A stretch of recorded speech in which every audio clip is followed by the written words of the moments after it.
अस्सलाम वालेकुम मेरी यूट्यूब फैमिली, क्या हाल चाल है। अल्हम्दुलिल्लाह मैं ठीक हूँ। अल्लाह पाक आपको भी खैर खैरियत से रखे और मुझे भी। और कैसी गुजर रही है ज़िंदगी। अल्हम्दुलिल्लाह, शुक्र है अल्लाह का। बहुत मसरूफियत आजकल हुई है, मुझे तो समझ नहीं आ रही कि मैं क्या करूँ। आपको पता है बेटी का रिज़ल्ट आया हुआ है, तो बस उसके चक्करों में लगी हुई हूँ कि एडमिशन कहीं हो जाए अच्छी जगह पे। समझ नहीं आ रही थी, एक दो जगह पे जाके फॉर्म फिल किए, उधर दिए, तो बस इन्हीं चक्करों में लगी हुई हूँ। आप भी दुआ करें कि उसका एडमिशन हो जाए अच्छी जगह पे, जहाँ में इजी रहे उधर हो जाए। वैसे उसका एक दो जगह पे तो वो मेरिट बन चुका हुआ है, लेकिन वो ज़रा घर से दूर था, तो उसकी वजह से मुझे समझ नहीं आ रही थी कि भाई इतनी दूर उसको करवाऊँ कि घर के पास ही करवा लूँ। बस इसी चक्कर में लगी हुई थी। तो कल भी मैं ज़रा तबीयत नहीं ठीक थी, तो इसीलिए मैंने व्लॉग नहीं बनाया। तो आज भी ज़रा तबीयत भी नहीं ठीक है, और वैसे भी मुझे ज़रा बाहर निकलना पड़ रहा है, तो उसकी वजह से मुझे समझ ही नहीं आ रही थी कि मैं अब क्या करूं। लेकिन फिर भी मैंने कहा चलो मैं कोई बात कर लेती हूँ और आपको बताती हूँ कि मैं ज़रा ज़रूरी काम में बिज़ी हुई हूँ। जब बच्चे छोटे होते हैं तो माँ बाप कहते हैं कि बच्चे जब बड़े हो जाएंगे ना, तो इंशाल्लाह हमें सुकून आ जाएगा। लेकिन ये बहुत मुश्किल बात है भाई। छोटे बच्चे तो माशाल्लाह पढ़ लेते हैं, चले जाते हैं, स्कूल भेज देते हैं, वो चले जाते हैं, ये है वो है, बहुत कुछ है। लेकिन अब मैंने ये फ़ील किया है कि जो माशाल्लाह छोटी उम्र यानी कि मैट्रिक तक के हिसाब होते हैं ना, वो बहुत इजी होते हैं, और उसके बाद तो बहुत ज़्यादा मुश्किलात होती हैं। जैसे ही बच्चे बड़े होते हैं, उनके बड़े वो खुद भी बड़े और उनके मसले भी बड़े। इसीलिए आप आसानियों के लिए दुआ करें। मैं रास्ते में से फिर आते हुए मैंने सारिम को लिया। हम लोगों ने पहले सारिम को लेके, तो वो भी साथ था, बड़ा खुश था, कह रहा दादो लेने आई हैं मुझे आज। तो इतनी बातें करता रहा रास्ते में कि भी दादो आई हैं। मुझे कह रहा आप मेरे घर चलेंगी दादो। मैंने कहा नहीं, आप मेरे घर चलोगे? नहीं, आप हमारे घर चलो ना। तो उसको स्कूल से लेके तो फिर सारिम को लेके तो फिर मैं एक और कॉलेज में गई थी, उधर भी पता करना था, तो फिर मैंने उधर से पता किया।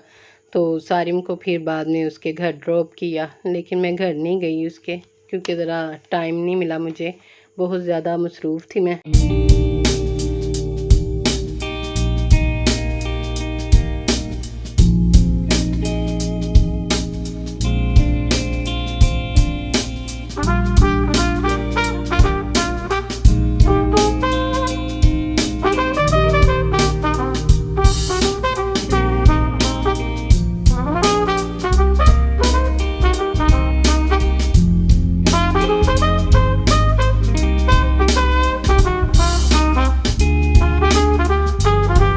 मैंने कहा मैं आपको अपना दीदार करवा ही दूँ।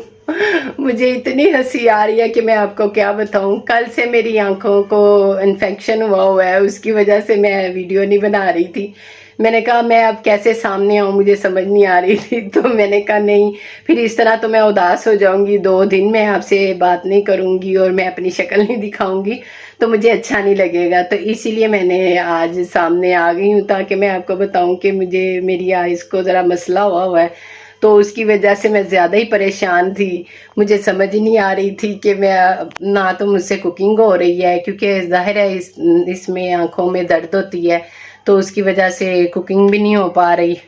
तो ना मैं वो व्लॉग बना रही हूँ ना कुछ और। बस मुझे मेरी तकलीफ़ इतनी ज़्यादा हो रही है। बस अल्लाह ताला आपको भी खैर खैरियत से रखे, और मुझे भी यही एक दूसरे को दुआ देनी चाहिए। आजकल तो ये पूरे पंजाब में इसी तरह हो रहा है, कोई एक को कुछ होता है तो दूसरे को भी हो जाता है। इसीलिए मैं तो यही दुआ करूँगी कि आप भी खैर खैरियत से रहें, और मैं भी। तो यही कहना था कि भी अगर कोई खुदा ना खास्ता आपको ऐसा कोई मसला हो, तो फिर फ़ौरन ड्रॉप डालें।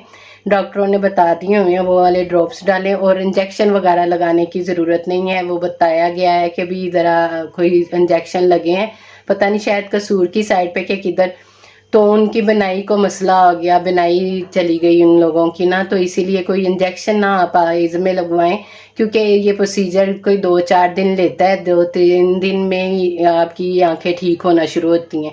तो इसीलिए हिम्मत के साथ, हौसले के साथ आपने इसको बर्दाश्त करना है, और ड्रॉप्स ज़रूर डालें। اور کوئی انجیکشن وغیرہ مت لگوائیں، آپ سے یہ میری گزارش ہے کہ انجیکشن نہیں لگوانا۔